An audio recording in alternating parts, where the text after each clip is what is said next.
Sesi tanya jawab, silakan menyiapkan pertanyaannya seputar materi yang kita sampaikan tadi, ataupun juga bisa ditulis di kertas yang akan kita bacakan.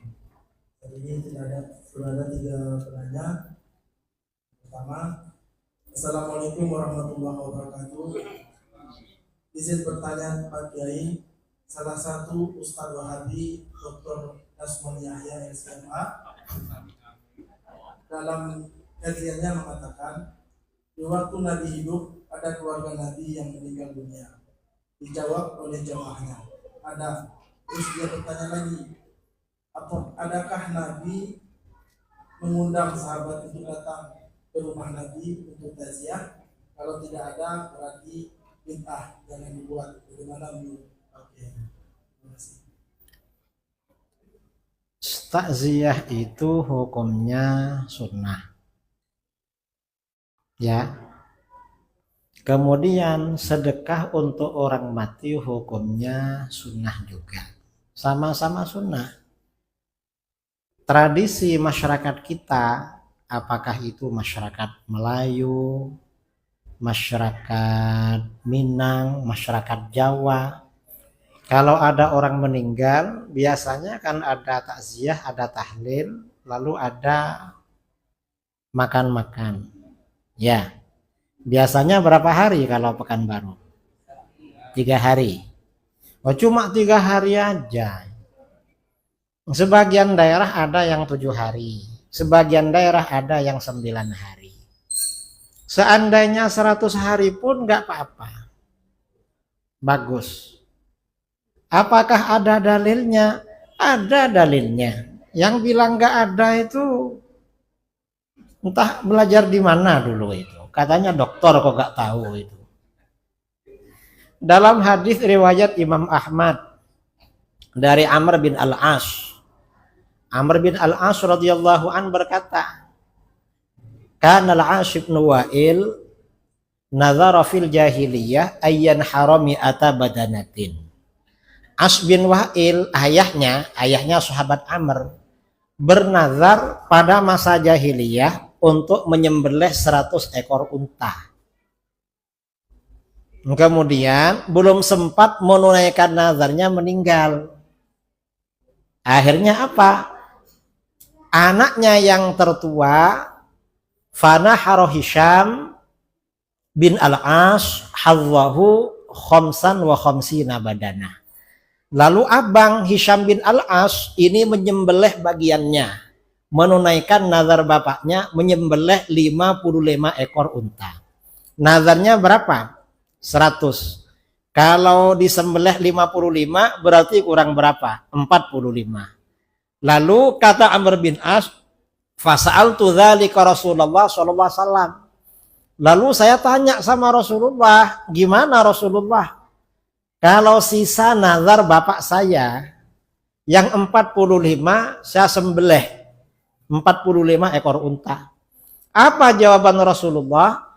Rasulullah sallallahu alaihi wasallam bersabda, "Amma abuka law kana aqarra bit tauhid fahajjata anhu au at'amta au tasaddaqta anhu nafa'ahu dzalik." Ayah kamu, seandainya ayah kamu mengakui tauhid, karena ayahnya meninggal masa jahiliyah masih musyrik. Seandainya ayah kamu ini mengakui tauhid, lalu kamu berhaji untuk ayahmu, atau kamu sedekah untuk ayah kamu, atau kamu memberi makan untuk ayah kamu pahalanya, itu manfaat pada dia. Yang ditanyakan menyembelih 100 ekor unta. Nah, seandainya yang disedekahkan nyembelih 100 ekor unta, itu orang mukmin, orang bertauhid manfaat. Kira-kira ya, kalau kita nyembelih 100 ekor unta, itu untuk memakannya perlu berapa malam makannya untuk acara tahlil? Biasanya kalau tahlil di Pekanbaru sehari habis berapa ekor? Kambing ya, 1 ekor kan? Itu 1 ekor cukup 3 malam pas malam itu. Hah? Semalam. Ini onta 100 ekor. Berarti artinya seandainya tahlilan ngasih makan 200 hari gak apa-apa berdasarkan hadis ini, bermanfaat. Ini orang yang bilang bid'ah, katanya dokter, entah dokter bidang apa itu. Gak ngerti hadis, mungkin itu insinyur pertanian, insinyur pertukangan kayu ya. Insinyurnya gak jelas itu. Artinya tradisi kenduri untuk orang meninggal ini ada dasarnya dari baginda Rasulullah SAW. Apakah Rasulullah mengerjakan? Rasulullah mengerjakan. Dalam hadis riwayat Imam Bukhari Muslim ya. Aisyah radhiyallahu anha berkata, kata Aisyah, "Maghirtu ala ahadin min nisa'in Nabi sallallahu alaihi wasallam maghirtu ala Khadijah." Aku tidak merasa cemburu pada seseorang dari istri-istri Nabi sallallahu alaihi wasallam seperti rasa cemburu aku kepada Ibu Khadijah. Jadi kata Aisyah, saya ini paling cemburu sama Ibu Khadijah. Wa ma ra'aituha, aku gak pernah melihatnya. Karena ketika di Mekah, Aisyah masih anak-anak, belum menikah dengan Rasulullah. Khadijah meninggal. Setelah hijrah ke Madinah, baru Aisyah menikah. Kan gak pernah jumpa berarti dengan Khadijah. Tapi mengapa cemburu? Kata Aisyah, walakinnahu kana yuksiru zikraha. Tapi Rasulullah selalu mengenangnya. Selalu banyak menyebut-nyebut Aisyah, menyebut-nyebut Siti Khadijah. Nah, berdasarkan hadis ini, mengenang orang yang sudah meninggal itu disunnahkan. Makanya kita kakek meninggal, dapat berapa bulan acara lagi mengenang. Haul apa? Rasulullah mengenang. Apakah cuma mengenang? Bukan hanya itu, tapi apa? Warubbama dzabaha syatan. Terkadang Rasulullah menyembelih kambing. Fayuqatti'uha a'dha'an. Lalu beliau potong-potong. Setelah dipotong-potong, tsumma yab'atsuha 'ala shada'iqi Khadijah. Lalu beliau kirim pada kawan-kawannya Ibu Khadijah. Rasulullah gak ngundang ke rumahnya. Wong disebut aja istrinya cemburu. Gimana kalau disuruh masak? Masak ya, ini haulnya Ibu Khadijah. Gimana kira-kira? Rasulullah ini kan lembut kan? Makanya Rasulullah ini potong-potong sendiri, kirim-kirim sendiri. Gak nyuruh istrinya. Wong gak disuruh sudah cemburunya berat. Artinya apa? Sedekah karena mengenang orang yang meninggal sudah dilakukan oleh Rasulullah SAW.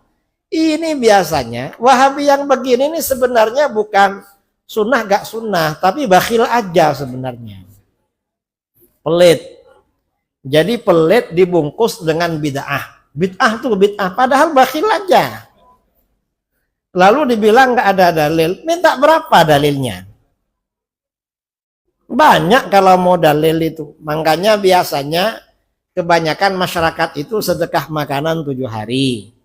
Karena ada hadis riwayat Imam Ahmad dalam kitab Az-Zuhad dari Imam Tawus bin Kaisan al-Yamani. Beliau berkata, innal mauta yuftanuna fi quburihim sab'an.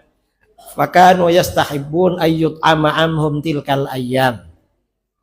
Sesungguhnya orang-orang yang meninggal dunia diuji di alam kubur selama 7 hari. Karena ujian alam kubur itu 7 hari, maka generasi salaf, para sahabat menganjurkan sedekah makanan selama 7 hari. Jadi sejak masa sahabat sudah ada sedekah makan 7 hari. Artinya apa? Sedekah makan untuk orang meninggal itu hukumnya sunnah dan pahalanya sampai. Berapa malam? 3 malam silahkan, 7 malam silahkan, 100 malam gak apa-apa. Biasanya yang dipersoalkan sama orang ini, sama orang bakhil, itulah gara-gara bikin tahlil, bikin sedekah, sampai hutang sama orang. Loh, dia walaupun hutang bayar sendiri, gak minta sama kamu bayar, memang ngapain? Kita ini hutang dah biasa kan ya.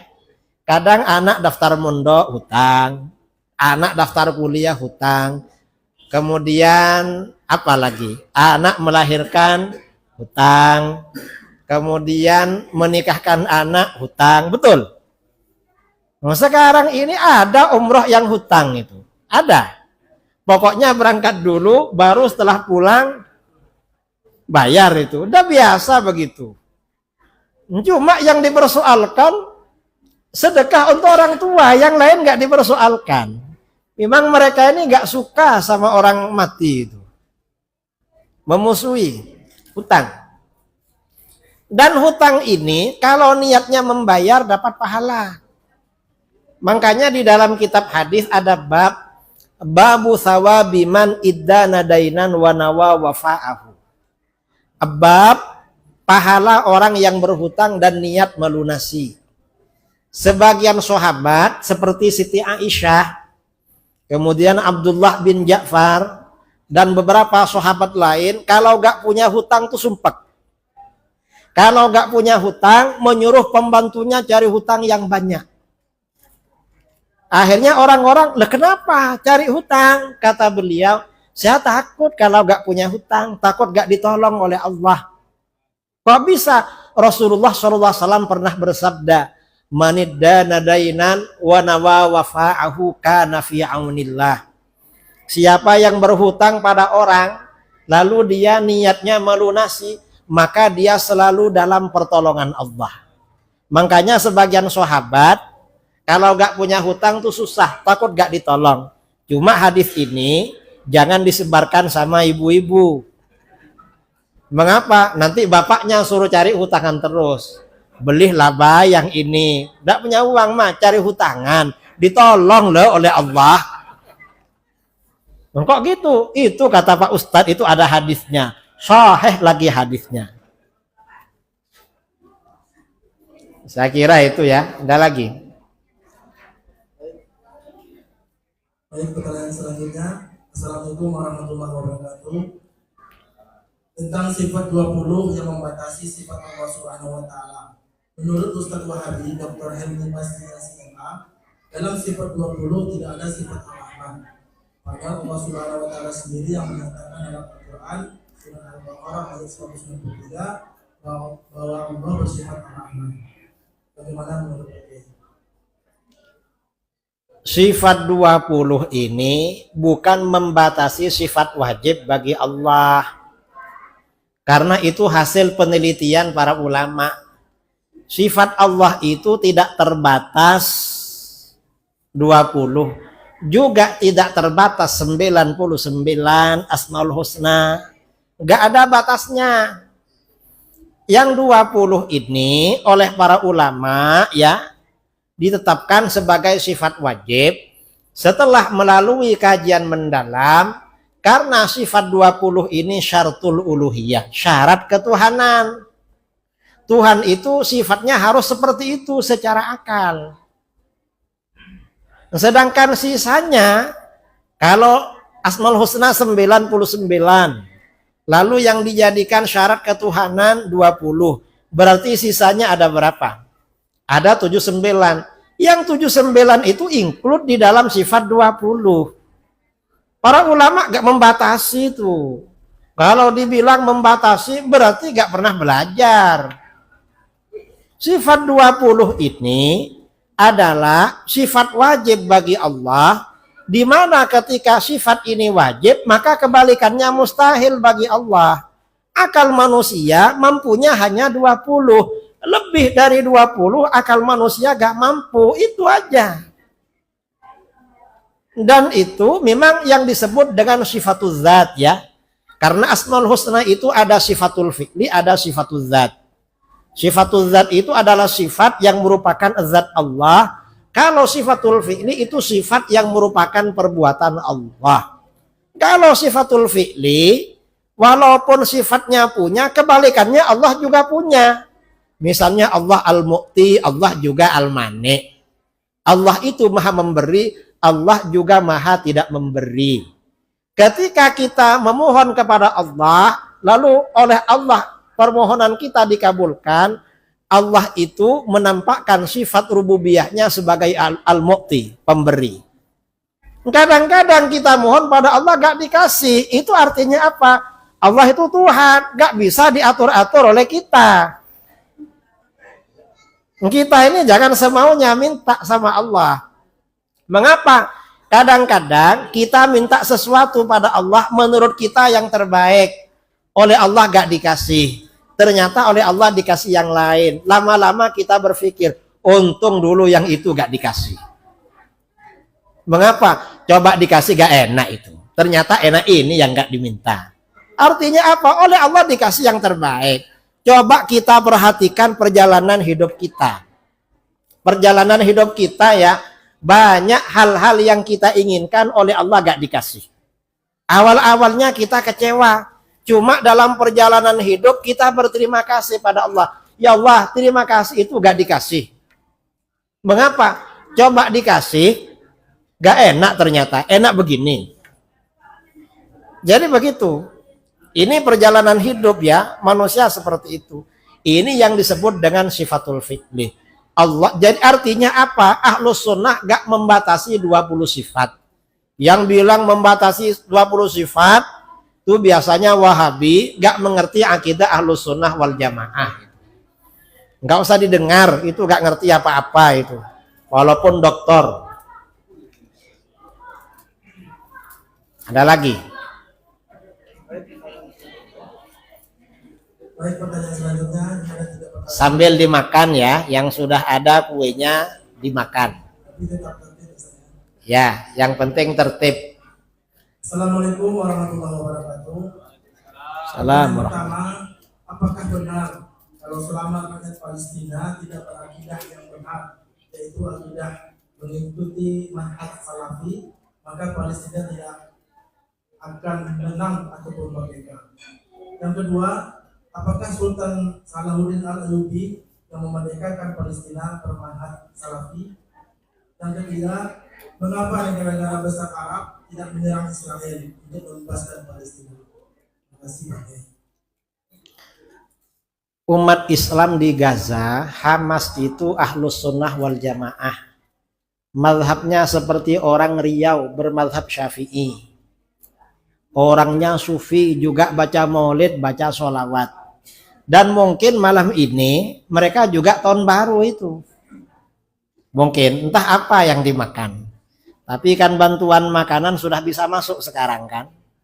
Mungkin mereka sudah masih kurang ya. Beberapa jam lagi mereka baca doa akhir tahun, awal tahun. Sama-sama Ahlus sunnah. 3 tahun lalu ada ustadz dari Palestina ke rumah saya. Saya tanya pakai bahasa Arab, Syekh apa mazhabnya? Loh, masa Pak Kiai gak tahu katanya. Ya tanya karena gak tahu. Loh, Imam Syafi'i kan lahir di daerah kami di Gaza. Ya kami ikut beliau. Jadi Palestina, Mesir, Yordania itu mazhabnya Syafi'i. Karena Imam Syafi'i memang wafatnya di Mesir, lahirnya di Palestina. Makanya orang Palestina, Mesir mazhabnya Syafi'i. Sultan Salahuddin Al-Ayyubi itu juga mazhabnya Syafi'i. Akidahnya Asy'ari. Sama-sama Ahlus sunnah wal jamaah. Ini mengapa Gaza ini gak menang-menang? Karena Wahabi masuk ke sana. Makanya gak menang. Pokoknya daerah yang dimasuki Wahabi biasanya kalah. Dulu di Afghanistan, ketika Afghanistan ini masih Ahlus sunnah semua ya, Aswaja, itu banyak diberikan karomah oleh Allah. Pesawat Rusia begitu masuk ke Afghanistan, itu dikelilingi burung sampai jatuh. Jatuh. Banyak karomah. Irak, tentaranya Saddam Hussein, ketika masih Ahlus sunnah semua, ada satu daerah, tentara Amerika gak bisa masuk. Begitu kelompok Wahabi masuk ke situ, kalah sama Amerika itu. Jadi ya memang begitu. Pertanyaan terakhir, mengapa raja-raja Arab gak mendukung Palestina, malah mendukung Israel? Karena ingin mempertahankan kekuasaannya.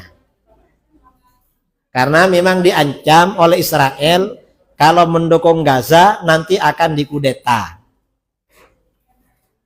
Negara-negara Arab itu ada pangkalan militer Amerika dan mereka kerjasama dengan Israel. Jadi mereka ini karena